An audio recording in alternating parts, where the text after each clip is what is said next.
Good morning. Good morning. Good morning. Good morning. I am Tamara Johnson Sheely. Good morning. It is Friday, August the 2nd, and it started out like gloomy this morning, but the sun is trying to break through. Let me see where my trusty co-host is this morning. Let's see. Where is Mr. David? Let's see. There Hi. he is. Good morning, David. Good morning, Tamara. How are you? I'm doing good. Awesome.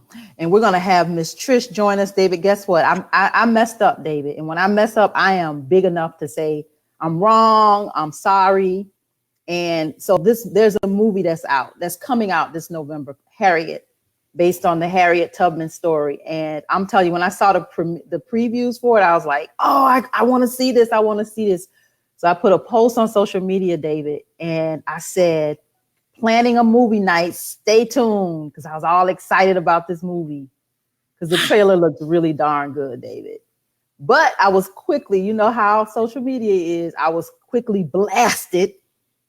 And I didn't understand. I was like, why? Because I really want to see this movie. So I stood my ground, David, and was dead wrong about seeing this movie. So I had a conversation with Trish. Let's bring her into the broadcast. Let's bring her in.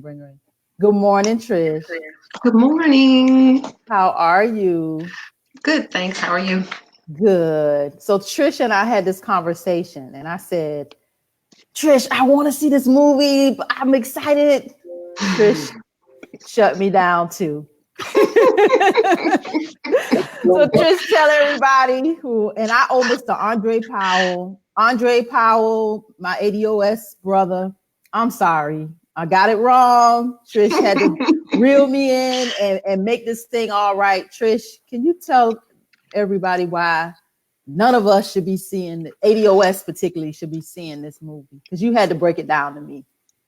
Yeah, so the main reason, we really wouldn't have had a problem with it, except the star is a British actress who has made fun of American descendants of slavery. Now, she's here in our country. I feel she's a guest in our country, and she is making money off the backs of American descendants of slavery, as everybody in the country has. And so instead of being respectful and grateful, what she has decided to do is call us names like Akata, which is a slur for specifically us, American descendants of slavery.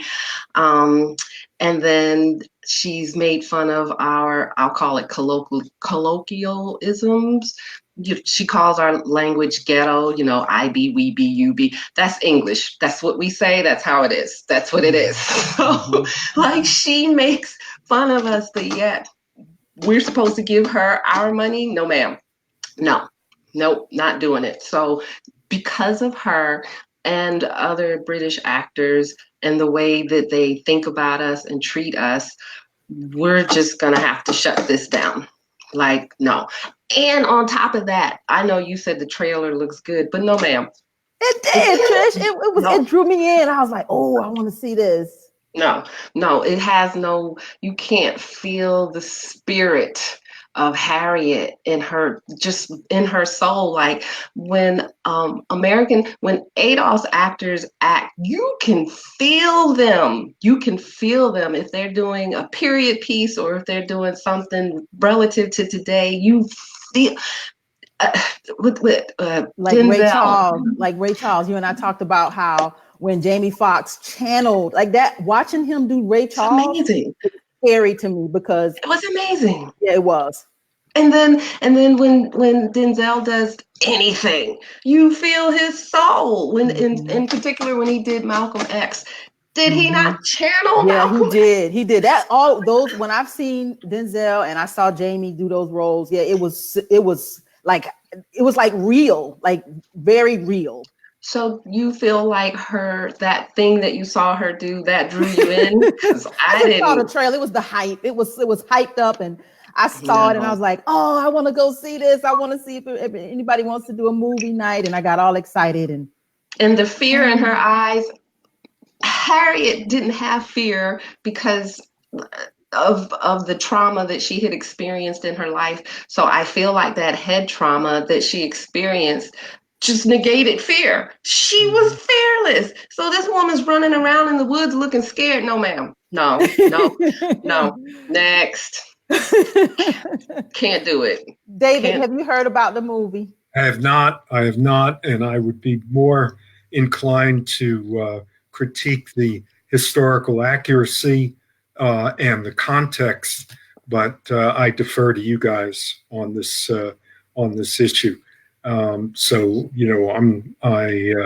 until I hear more about it, I'm going to accept your judgment on it. Yeah, they had to shut me down. I'm telling you, I got kind of beat up a little bit, David. Social media can be brutal, but they were nice about it. They was like giving me room to kind of figure it out. But I tell you, with the whole ADOS movement as a whole, we're still figuring it out. Like I'm learning the boundaries, and I think all of us are learning the boundaries of where how this movement works. And I failed, and I wanted to give Andre Powell, brother, my apologies. I was just caught up in the hype. Don't get caught up.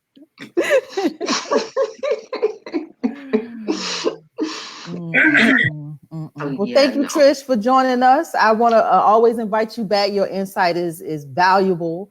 ADOS is a movement that she and I have embarked upon right here locally in Georgia. We are working to address Representative Lucy McBath, who has still not signed on to HR 40. And we're not going to stop. We're not going to stop. We're not going to stop. We're not going to stop. She does not get a pass. She does not get a pass to not represent all of her district.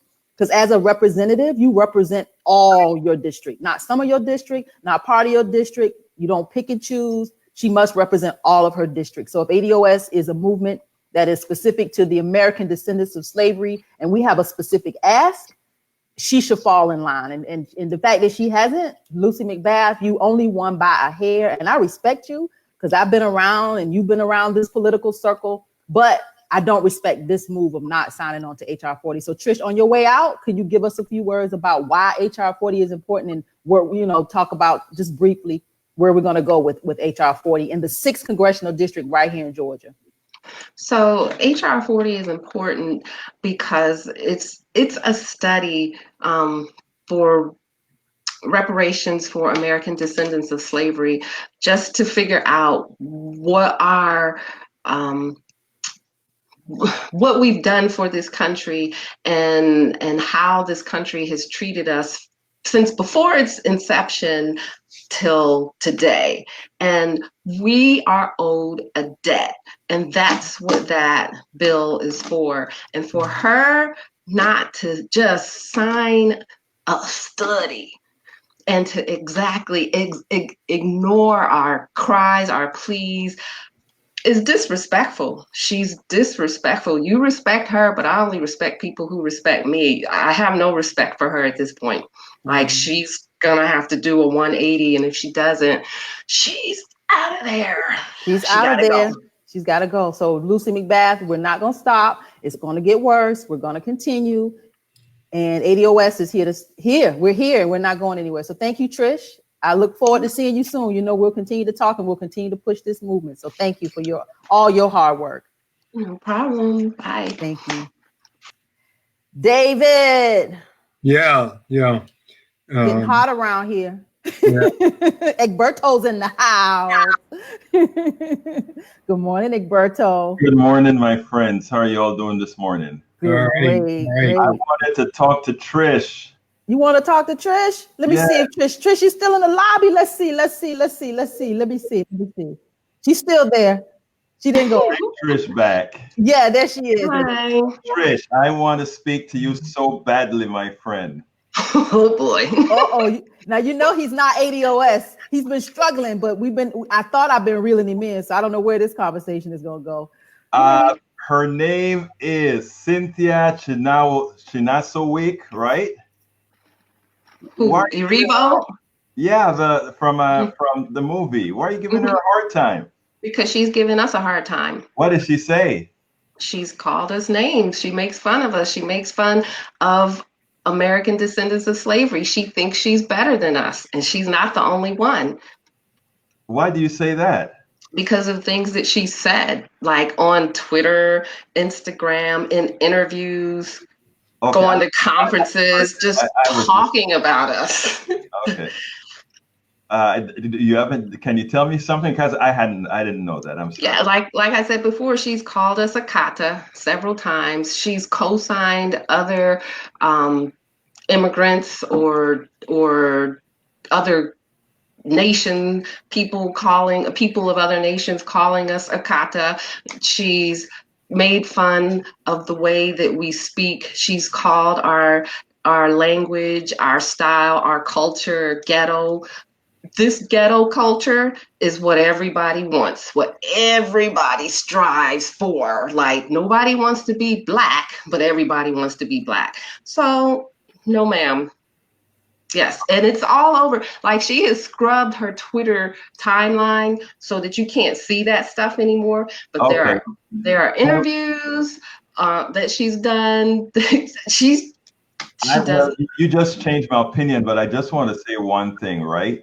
I don't see how, I mean, that she does that, I think has to do with, that is her, right? And not that she is British or, because I think you can find a whole lot of Black Americans that talk down to a lot of Black people they think that are not of their class. So, so I just don't like to do that kind of a judgment. I take it personally, I guess is what I'm saying.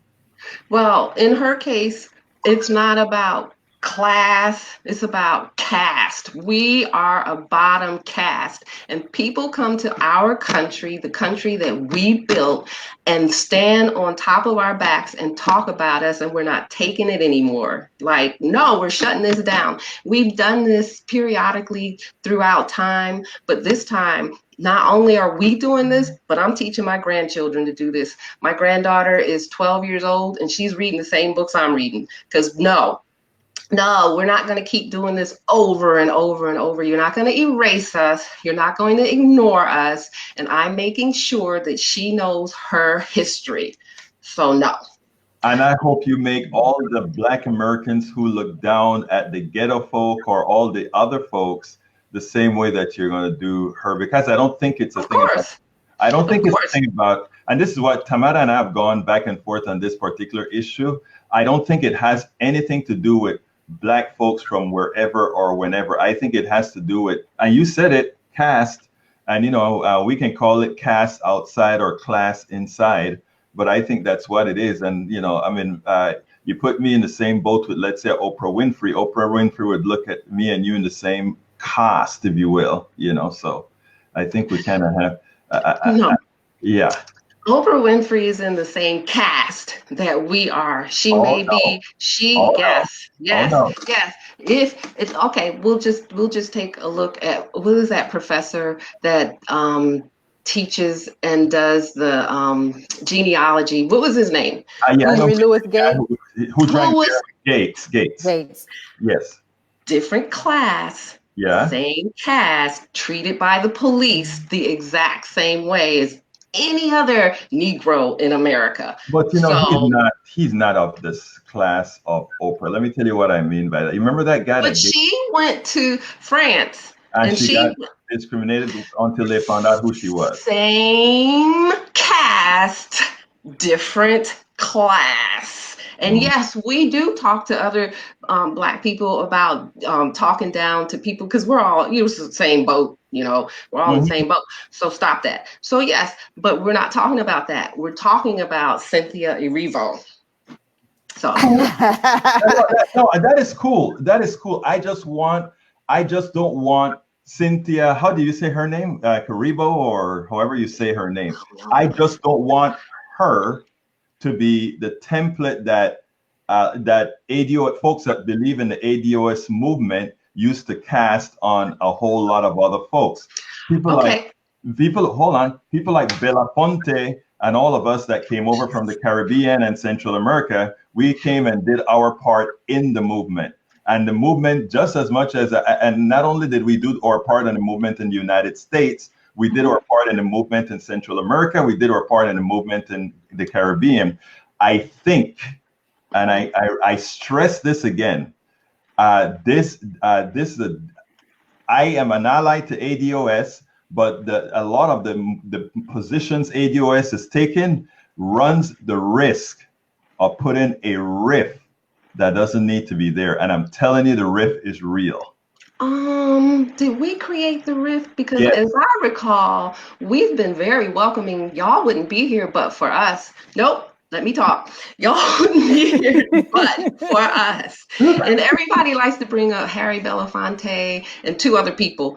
Okay, so since Harry Belafonte and those two other people started, came here and worked with us, they decided, oh no, this isn't going to work. So they let in all these other people like Cynthia, who look down on us, who are not in it for us all.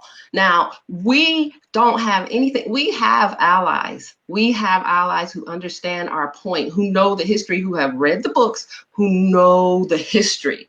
And so understand exactly where we're coming from. And those allies stand for whatever we say, because this is our country. We are fighting for our rights. We are fighting to not be erased. So this is the fight of our lives. So I don't know what to tell you. I'm sorry if it's a rift. We didn't create the rift. The rift was already there. Look at Africa. Africa is broken up into different tribes, different language, 3,000 different tribes, 2,000 different languages, different religions. Like, there's just a rift, period.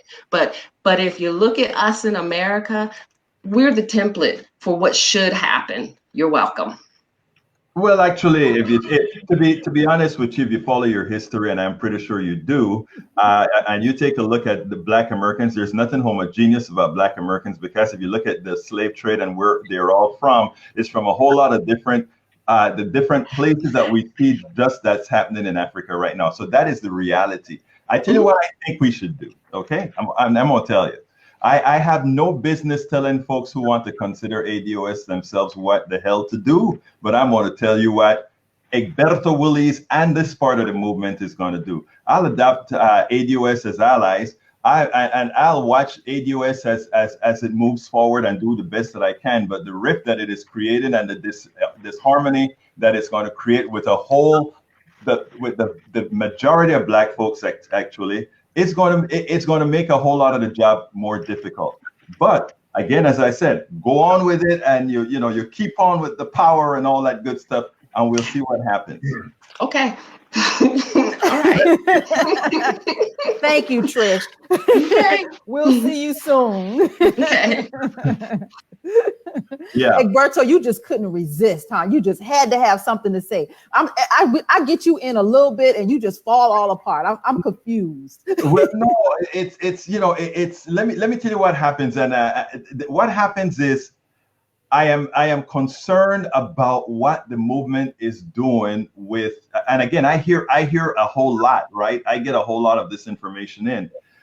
Even when I was at Netroots and we had the Black Caucus, the Black Caucus actually erupted that. This is one of the Netroots you should have been at, because what happens is we go into the Netroots room, and we have folks with all kinds of origins: Jamaica, Costa Rica, Panama. I mean, people from all over, and we all come in together to into a fusion to get something done. And then we have somebody come up and say, well, you guys come over here and you take our scholarships and you take this and you take that. And it's like, I am here in Houston, a majority minority city, meaning it is roughly 33% white, 33% Black, 33% Latino, a little bit more pronounced for the Latinos.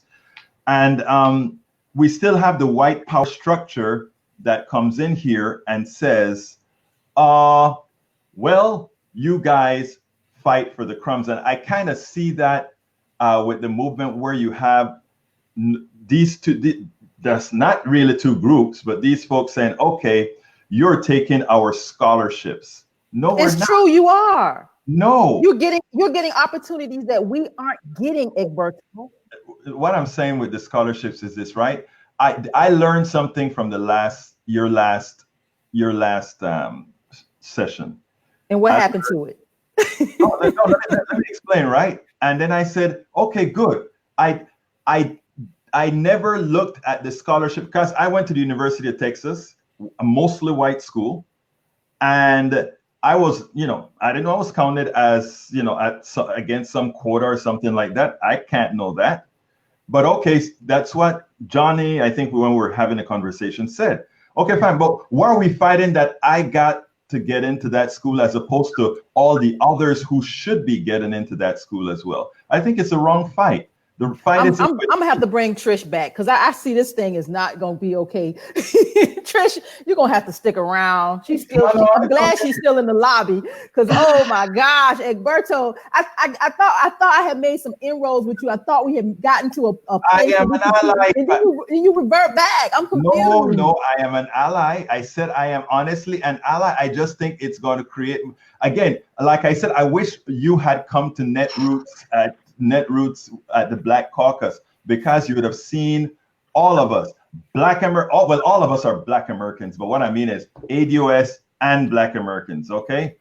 You would have seen that healthy discussion with people changing, and a lot of the ADOS saying, well, damn, I never thought about it that way, because we have the ADOS 101 and everybody's going through ADOS 101 because there's this one guy that has this formulation and present a plausible argument, etc. That paints only 75% of the picture. But hey, who am I?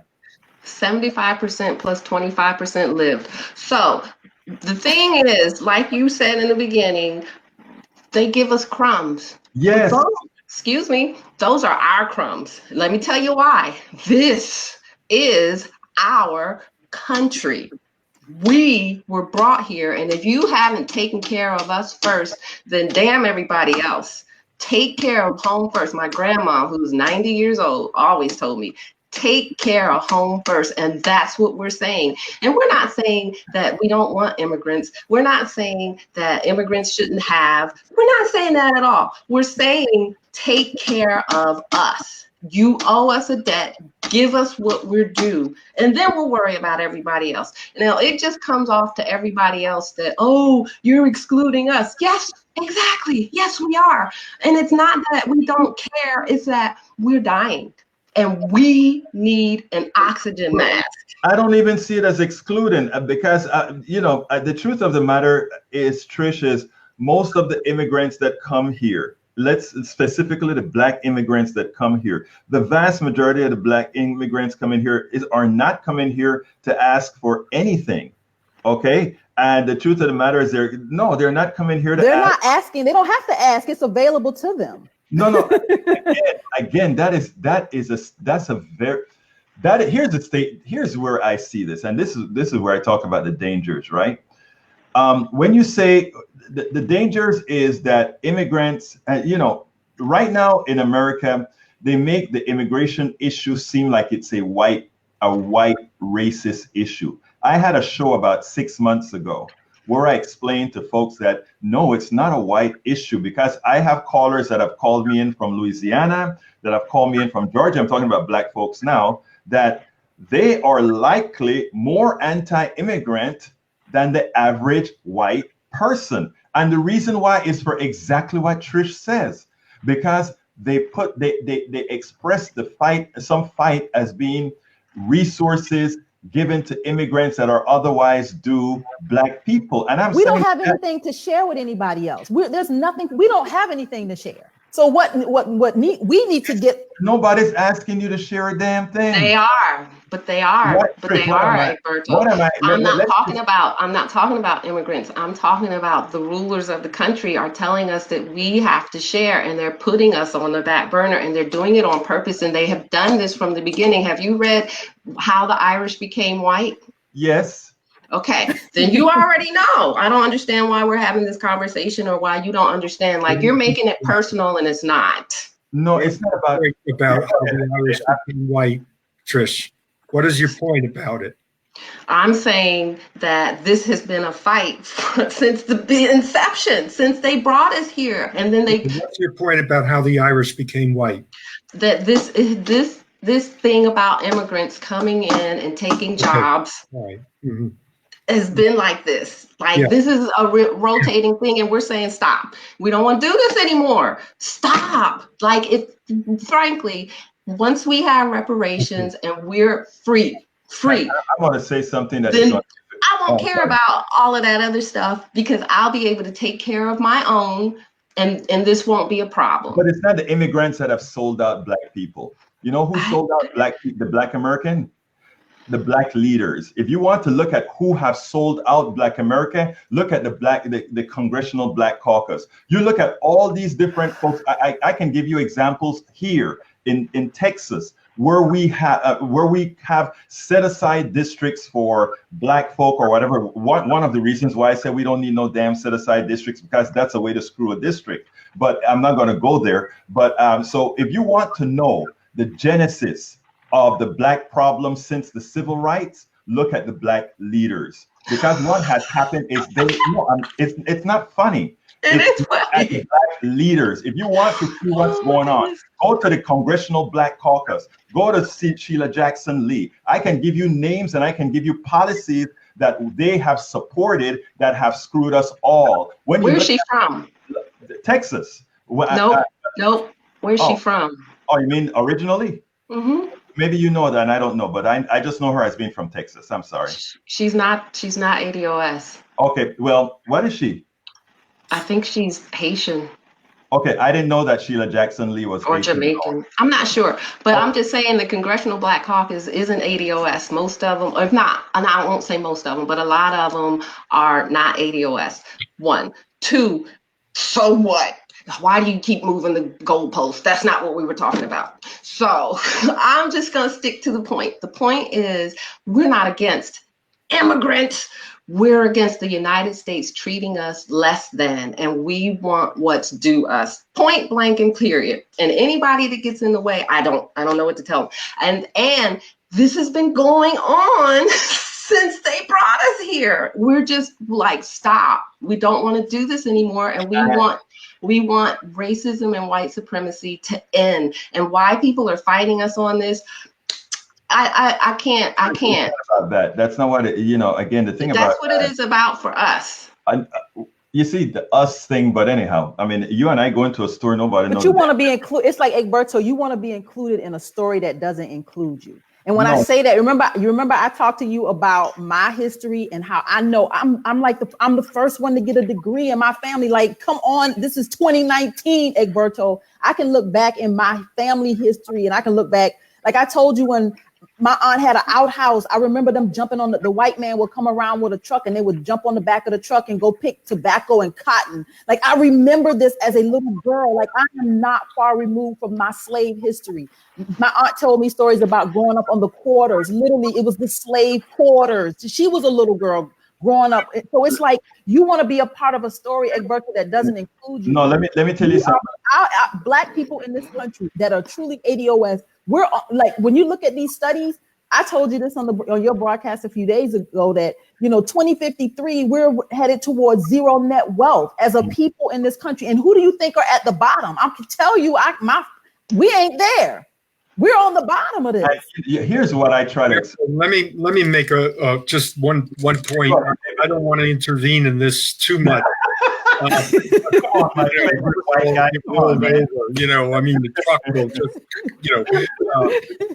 but there is something I would recommend reading a biography of Hubert Henry Harrison.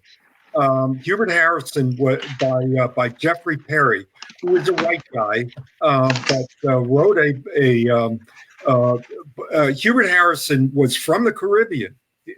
He is from St. Croix, which was a U.S. territory. He came to New York City and was one of the founders of the Harlem Renaissance. So from about 1900 to 1927, when he died very young, he was a crucial figure in the development of this great very important cultural and political movement. He was at one and the same time a member of the United States Socialist Party and also the editor of Marcus Garvey's paper.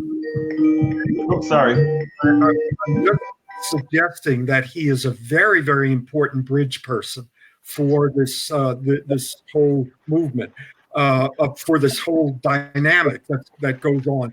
And I'm pointing out that it goes back very, very far into history. This interaction between people, Afro-Caribbeans and Afro-Africans and Afro-Americans is really not a good word for it. Afro-US people, or whatever you want to call us, you who are the ADOS folks. But Hubert Harrison really plays a critical role in this period, and contributed both to organizing African Americans for class-based, interests, and also at the same time for national-based interests. And he was an Afro-Caribbean, so he was really, and I think there is too much interaction that has gone on.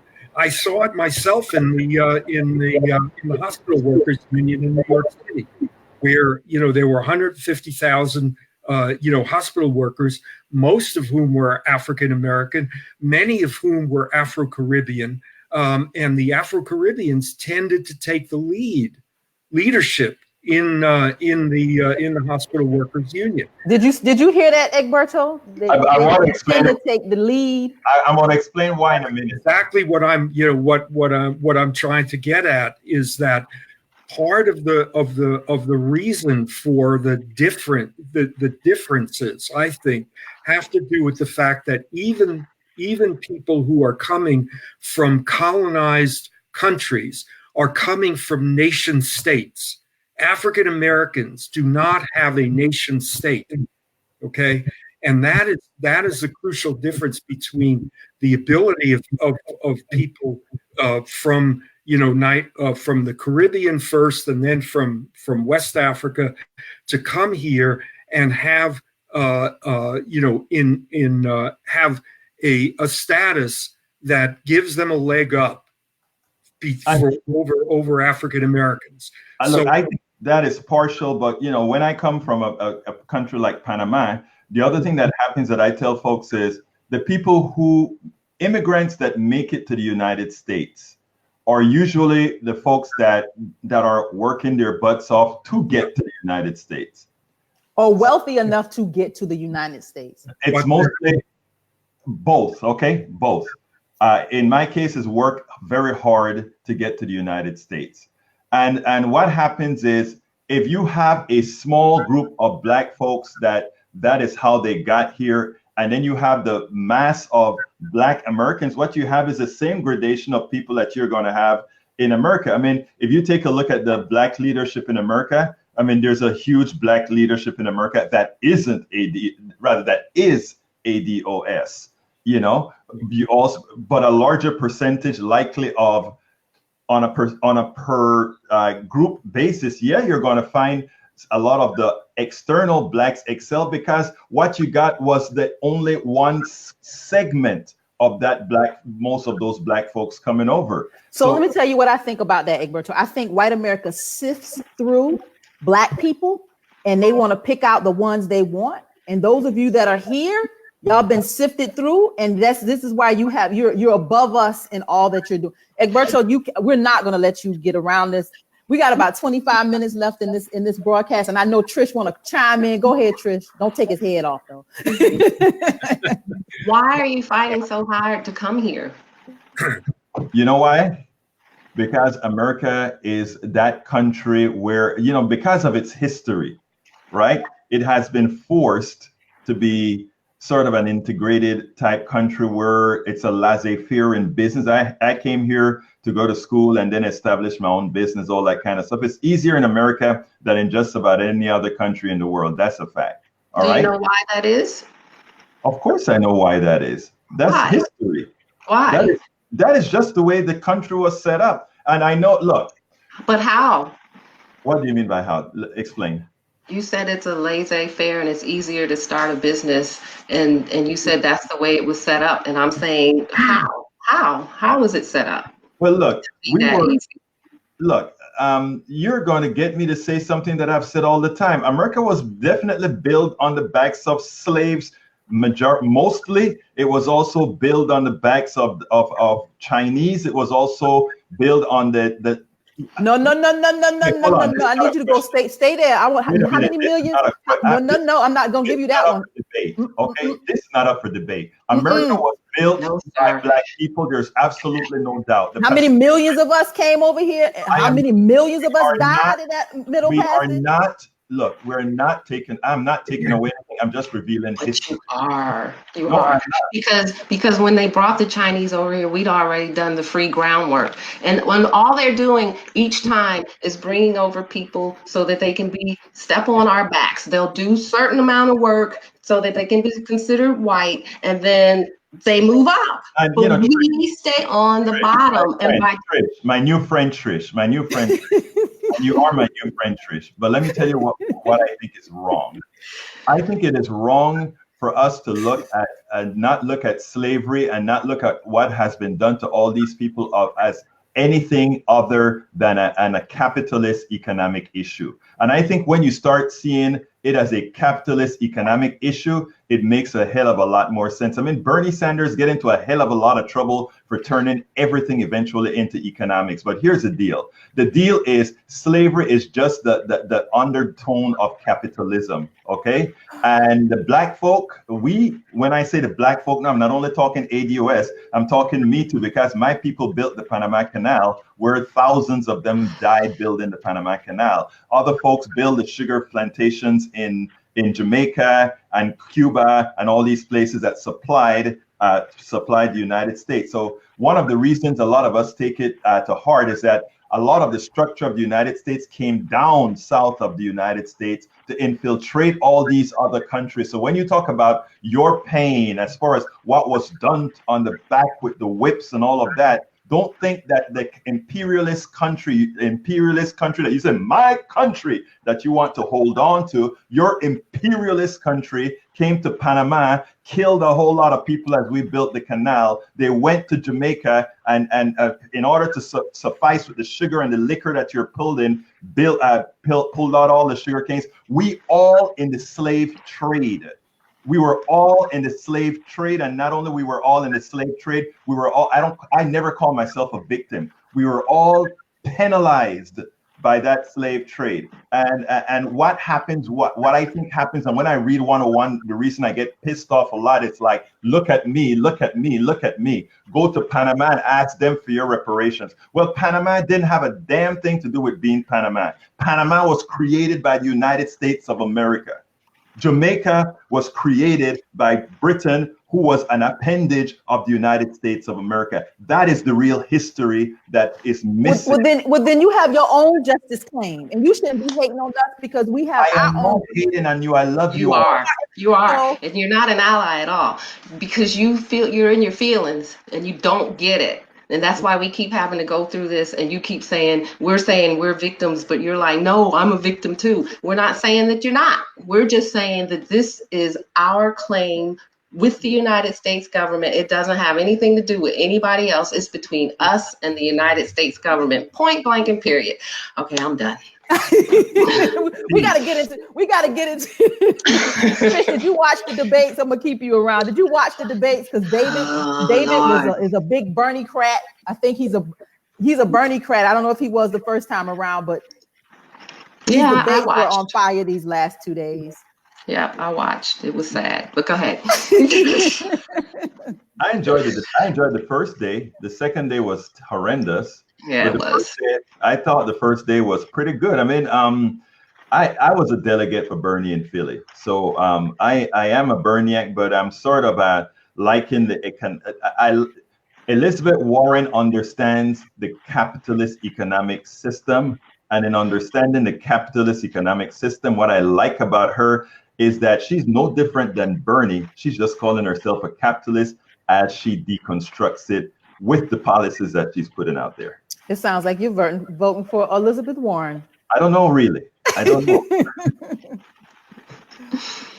David hosted a watch party at his place. So he had a whole bunch of Bernie crats at his house. Oh, you're a Bernie guy, David? I would tend to call myself a Sanderista. Oh, what? A Sander what? A Sanderista. I like no, I know there's a reason why I liked you, David. So what do you like about Bernie? Well, David. Yeah, I'm critical of Bernie because I think that we still have not squared the circle of how class exploitation and racial oppression and gender oppression interact with each other. And I tend to see it as a matter of an issue of social control. White working class people get privileges that is only in relation, the benefits are only in relation to African Americans, to people of color. And my job, as a European American person, is to point that out as much as I possibly can, that there are hidden costs in powerlessness to European Americans for not taking the side of African Americans, for not acting in solidarity with them. But Bernie ain't doing that all the way, because I'm not too pleased about his answer to reparations. He's struggling real bad. Yeah, that I agree with you. I think that there is a lack of connectedness between these two issues. That is a lack of understanding of how they interact with each other that I think is really crucial to bringing the. It's not. I mean, let me put it this way. Michael Moore gave a little soliloquy at the end of the Wednesday debate, which I didn't watch in full, but Michael Moore said, "Look, the new electorate is 70% is composed of either women, people of color, or people between the ages of 18 and 35." And he said, or some combination of those three. And he said, there is a small group of white men who are working class men who are possibly able to come along with that new coalition.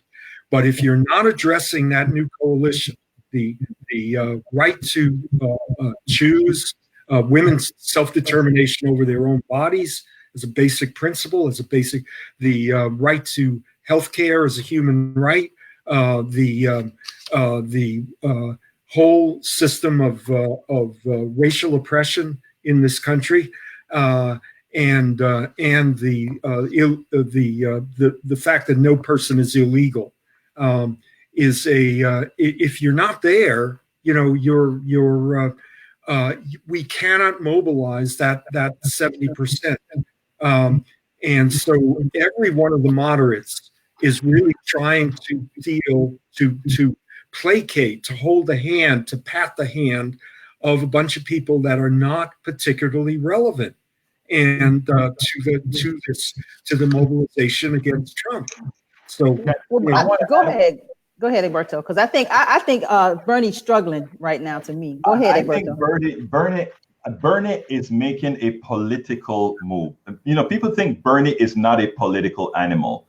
Bernie is also a political animal. In this whole group, Bernie is just trying to hold on to Bernie also has a solid group of white guys, okay, that are not all that different than let's say, a whole lot of racists around the country.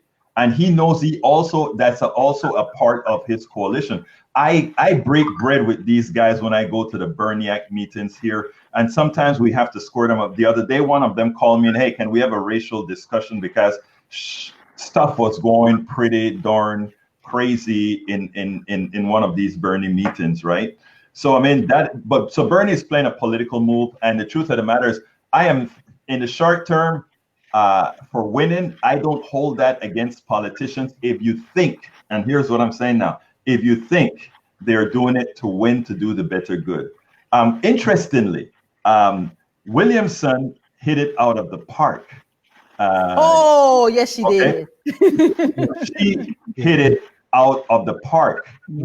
And then, of course, the woman from New York, Gillibrand, gave an expression of what white supremacy is in a format that white women could actually understand. Because I had a few say, "Oh wow, do you know I really get what you're saying?" And it's like, isn't that the same damn thing that I said? But it just shows you how these kind of connections work. But anyhow, I think Bernie's just being political right now with not coming with a straight answer with reparations. None of the leaders have a straight answer with regards to reparations, and one of the reasons why is nobody is explaining what reparations look like. And they're afraid of the whole conversation of reparations. That is, like I said, when I ran, being Black in politics, and I can speak for any politics. I can tell you, being Black in politics, your Blackness has to be back.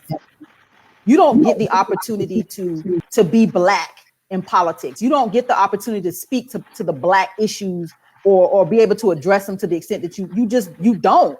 And this is a whole new ball game that we're playing now. So this whole reparations conversation is uncomfortable, and it's not going to stop being uncomfortable until it becomes popular. And once it becomes popular and everybody's on it, now watch how many people are going to jump on the bandwagon. But this is where we're going to. You just sounded like a politician. Well, I am. No, exactly. The reason why is, you heard what you just said, right? Mm-hmm. You have to build the movement. You have to build the movement, and that is what has to, that's what has to get done. I think a lot of them are not doing it, and some of them strategically, because they understand that the only way the plutocracy stays in power is if they can keep all these segments divided. And I don't want to jump back on anything. My beautiful Trish, okay. She can't let it go. But I have to say this. It's not divisions, Egberto. Say that again. That sustain the divisions. The inequalities sustain the divisions, and so when we address the inequalities within our ranks is when we can actually build solidarity. And we have to really, I think that what you're saying is probably true about Bernie and the way that Bernie is organizing the mass of people who are working for him and with him, but to fail to educate those white, young white male Bernie-crats. And that's why I would say I'm a Sanderista as opposed to a Bernie-crat. His failure to really raise their understanding and their awareness of inequality and the need for the fight for inequality is really a weakness. It's a flaw. I hope it's not a fatal flaw, but historically in this country, it has been the fatal flaw of the labor movement. It has even been the flaw with Obama, and Obama is a Black man. Yeah, and I think that the inability, but the coalition has shifted. I mean, one of the things I think that Michael Moore is saying is that there is no Obama coalition anymore. This is new. He said Michael Moore made a very interesting point. He said since 2008, when Obama won the election, 4 million people have turned 18 every year. Wow. 40 million people since Obama took office. So that is another, and those folks, many of whom not a much larger proportion of them are people of color than the past generations or cohorts that have turned 18, and we we need to deal with not only issues of abolition of student debt, but at the same time, the reparations for mass incarceration. All right. Oh, Yeah, tell me those two things are actually, it seems to me, interlocked with each other, because for every Black person who went to college and would have their college debt abolished, there are 2 or 3 that have been subject to mass incarceration. So, and I don't think it's mass incarceration is a good word. Hyper incarceration is actually what it is. Hyper focused on inner city African Americans and to some extent Latino Americans, but that's where we need. And reparations is not simply for slavery. Reparations is also for Jim Crow, for the sharecropping system, and reparations for we just talked about this last week. Millions of acres of land have been stolen from African American landholders in the South, not 50 years ago, but right now. So in Georgia, it's one of the biggest scandals in Georgia right now. Yeah, so we're not talking about reparations just for slavery. I think that's really just that's not comprehensive enough. May I interject one thing here, because you brought up 2 things about incarceration and we're talking also about the election. And interestingly, what we have here are 2 interesting things. One of the big detriments to our Black community, and I will say to our Black community, is that we have these guys out there in Congress, the CVC, who were instrumental in getting that bill passed, the one that really destroyed all of our little economies in all these different in these different Black neighborhoods. And the ironic thing about it is we look at the standing in the elections right now, and who are a plurality of us supporting, if not Joe Biden, the guy who helped pass the law that locked many of our own up. Tell me. And well, you're listening to polls, Egberto, and those polls, they're not polling everybody. So when I hear polls, I'm totally dismissive, and because I do not believe Biden is leading. Both you and I are in the party, Tamara. Both of us are in the party, and both of us go to party meetings. Mm-hmm. And you know how Black folks, those old Black folks, talk us down when we start talking about. You and I were Berniak in the olden days. How they talk us down because you're not supporting the standard bearer, Joe Biden. Well, I'm not. I'm not, and I bet Trish ain't either. No, I'm not for any of them. Are you sure? Trish, are you sure? I mean, I'm in the age group that would love Joe Biden because of the whole Obama thing, but Obama can kick rocks and take Joe Biden with him. Like the crime bill alone has decimated the entire community. It's ridiculous. It's ridiculous. And just to see that, like, how can you not attach that to him after he called it Biden's law? How can you not attach that to him? And then look at your babies. Look at your children. Look at your grandkids. Like we lost a whole 2-3 generations because of this. Like, come on, people. No, never Biden. No, and Kamala, I don't know what her name is. No. No, Kamala. I'm not for Kamala. Who was that attacked her yesterday? And Tulsi gave it to her, and I actually did see part of that clip. And boy, oh boy! And she went down the list. Yeah. So what is it, Egberto, if you or David knows that she wants Kamala to apologize for? She said something about an apology. Well, you want to talk about it, David? Or for the targeting of people for marijuana offenses.